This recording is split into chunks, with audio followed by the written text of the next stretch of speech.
암송 구절로 요즘 한 달에 한 번 말씀을 나누고 있습니다. 안쇼세크데 미코토바오 와카치아테 이마스 사이킨와 그래서 이 말씀 제일 중요한 말씀이 오늘 읽은 말씀 중에 히브리서 4장 12절 13절 말씀이 유명한 말씀입니다. 암송 구절입니다. ヘブライ人への手紙の4章の12節から13節が暗唱聖句であったって、これを学ぶ上にちょっと前の箇所とつながりがあると思って語ります。저기 오늘 이 말씀 암송 구절의 이 말씀은 그 12절 13절이긴 하지만 그 앞 구절과 연결되었기 때문에 그것의 관계성을 생각하면서 말씀을 연구해 보았습니다.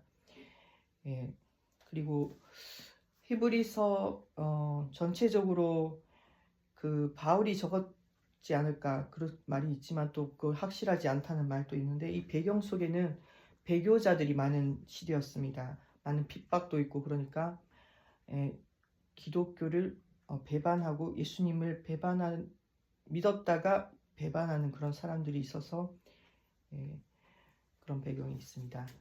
헤브라이人への手紙はパウロが書いたかなという話があるんですけど、それもちょっとはっきりしないのもありますが、その背景では、迫害が始まった時代だから、イエス様を信じた後にまた心が戻っちゃって信じないっていう裏切る気持ちになったその背景がある時代です。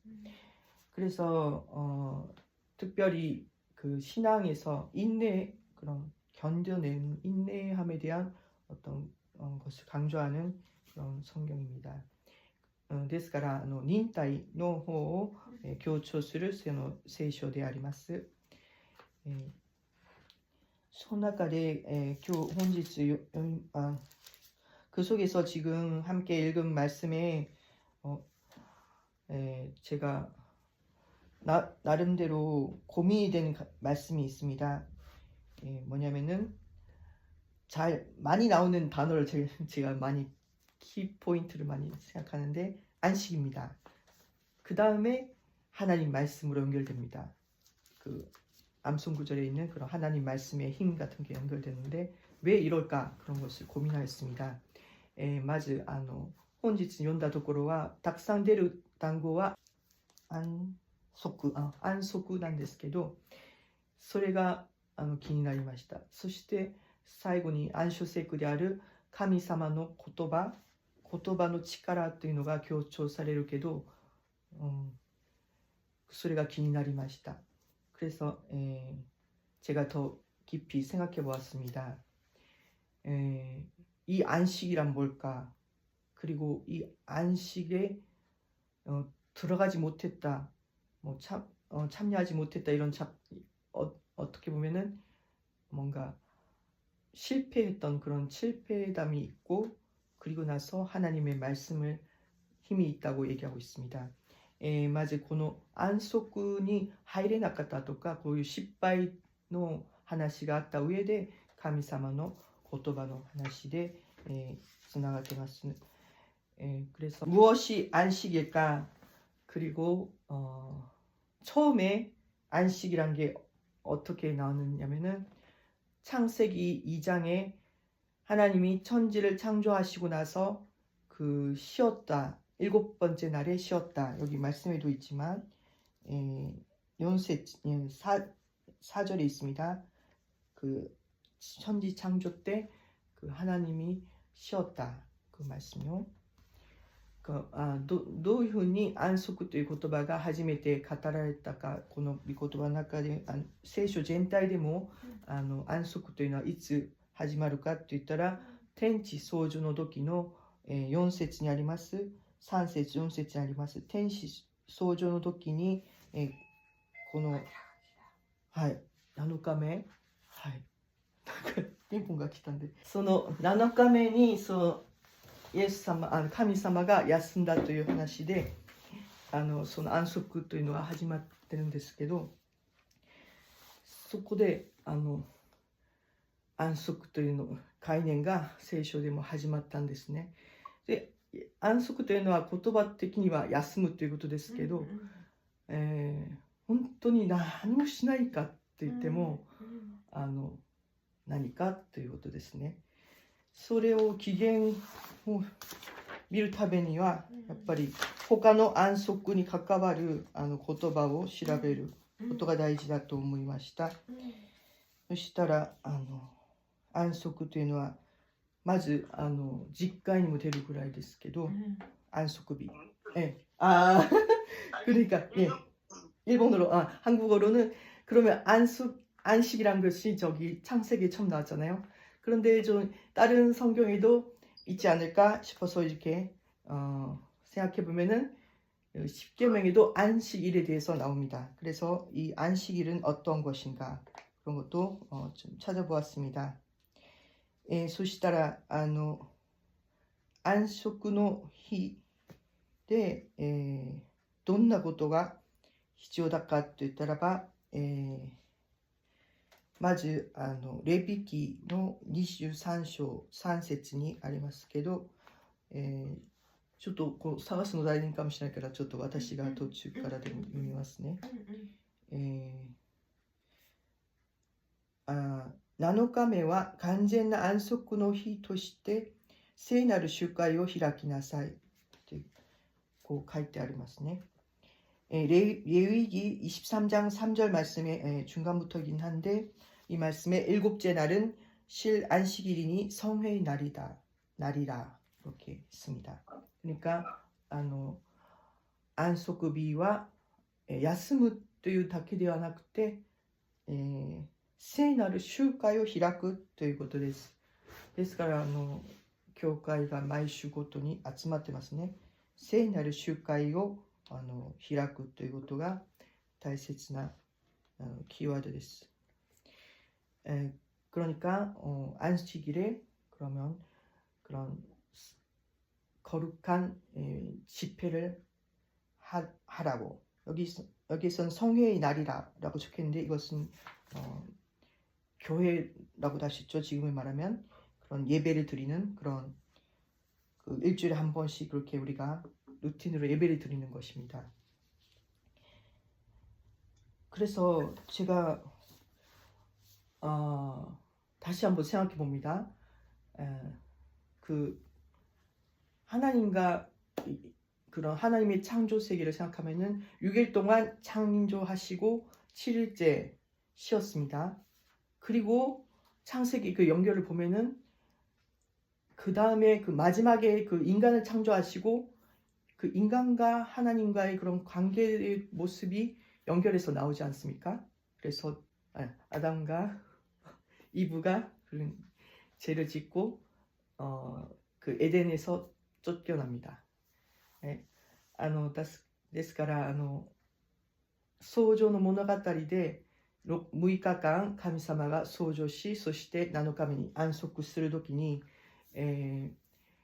この人間とその創世記の物語を見ると創造の物語が終わった上に創造し人間を作った上にその後人間と神様の間のなんか約束とかやっちゃダメとかそういう話し合ってそれで決まりがあって上でいるそのところが実際ちょっと何日とか書いてないけど7日目の話ではないかと想像できます. 그래서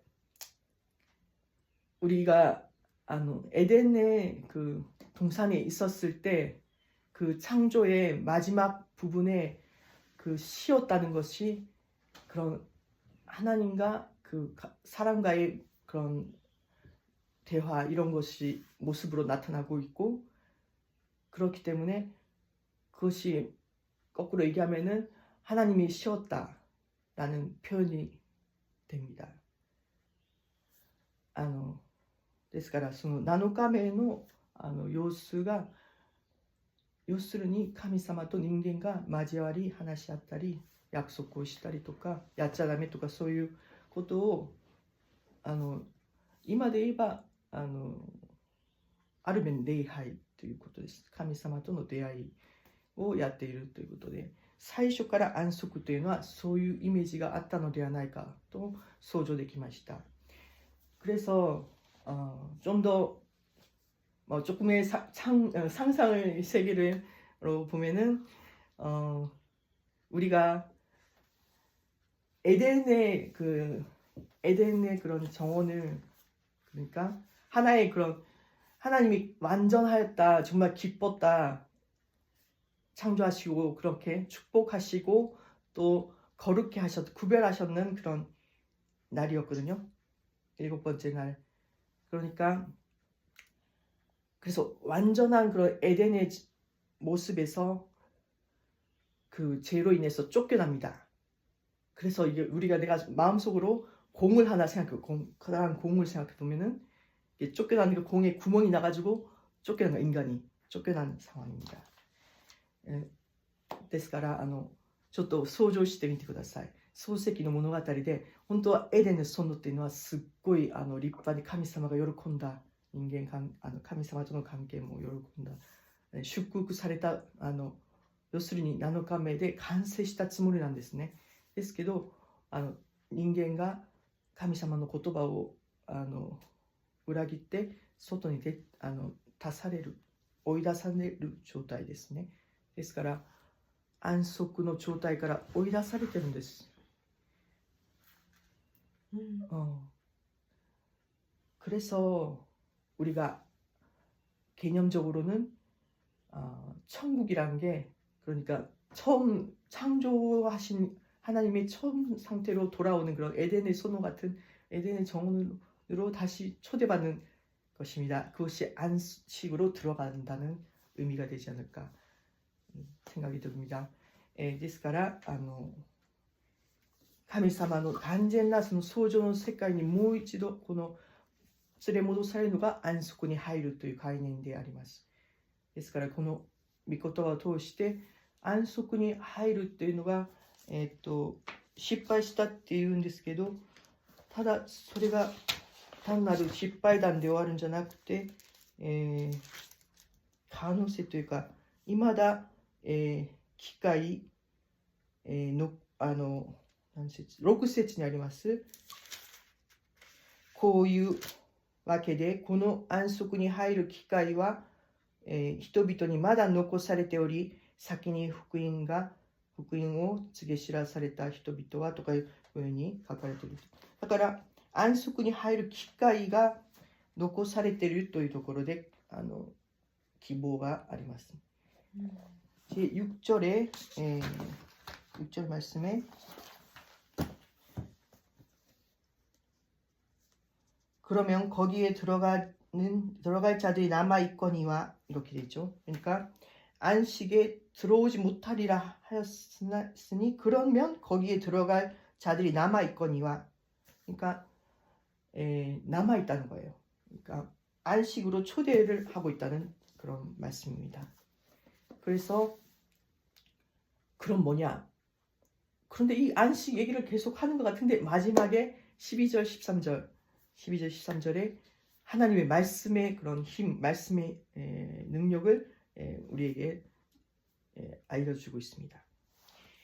これで安息になんか入るか、安息に入れる、残り物あるとか言いながらも、それで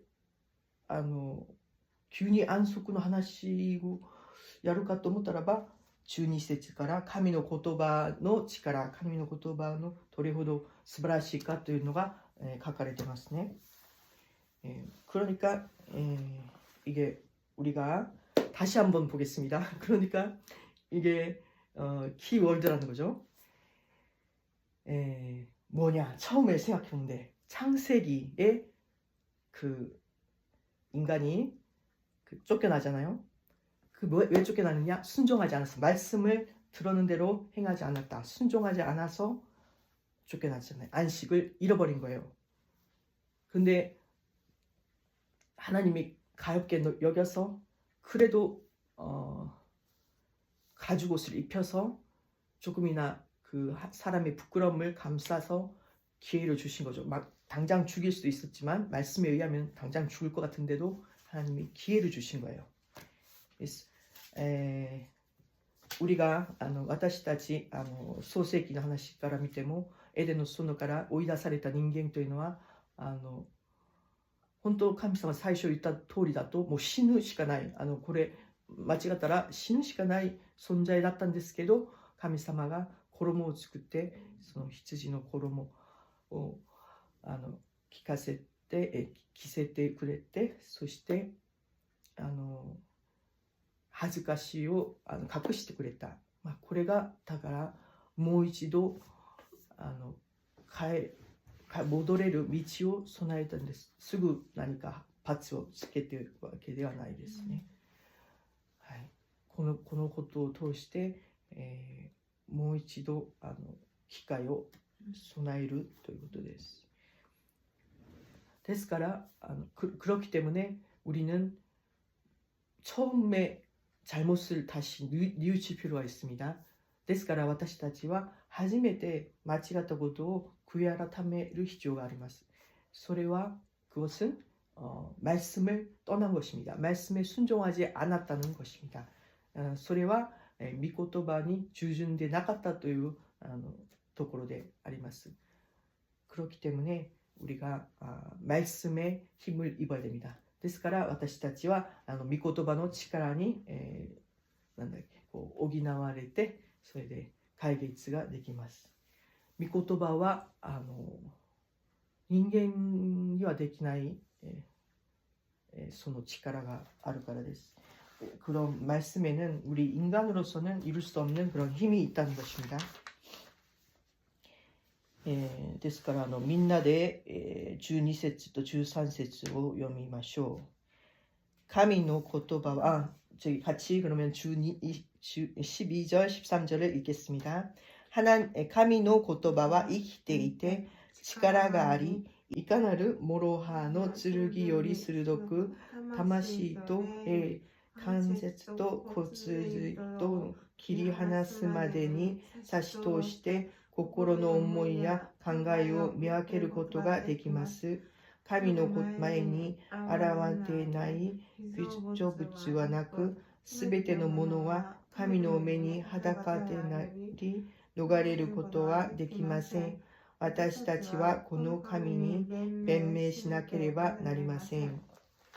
はい。이 말씀에 좀 더 깊이 생각해 보면은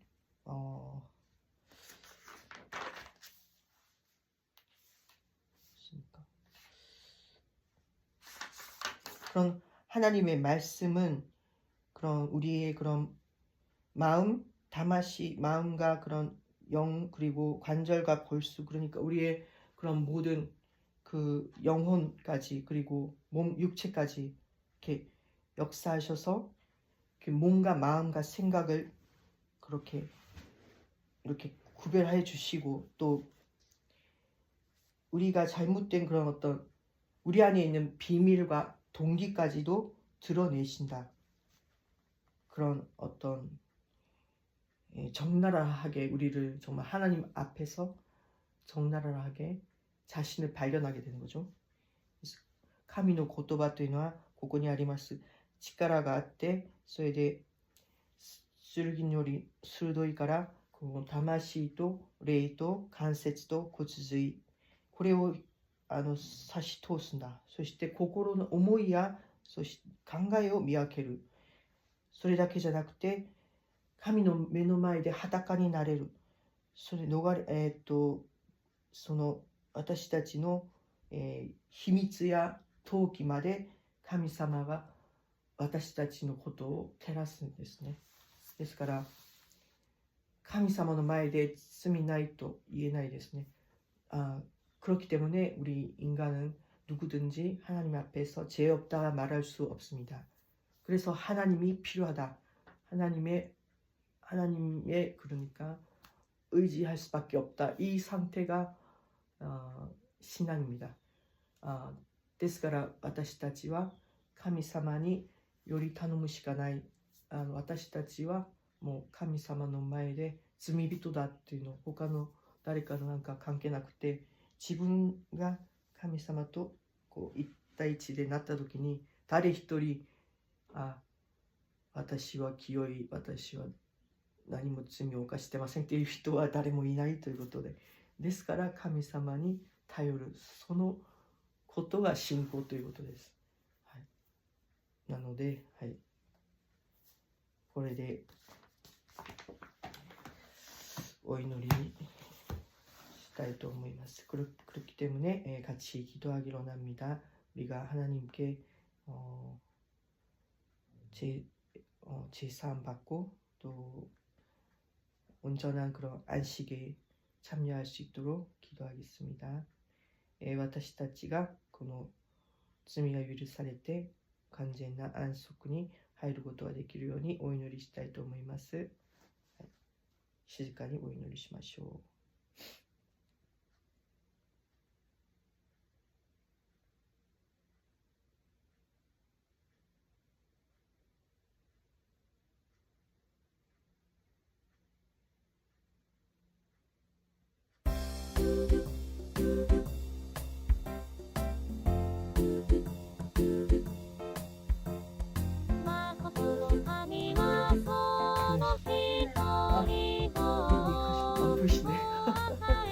자, 그러면 같이 찬양하고 마실까요?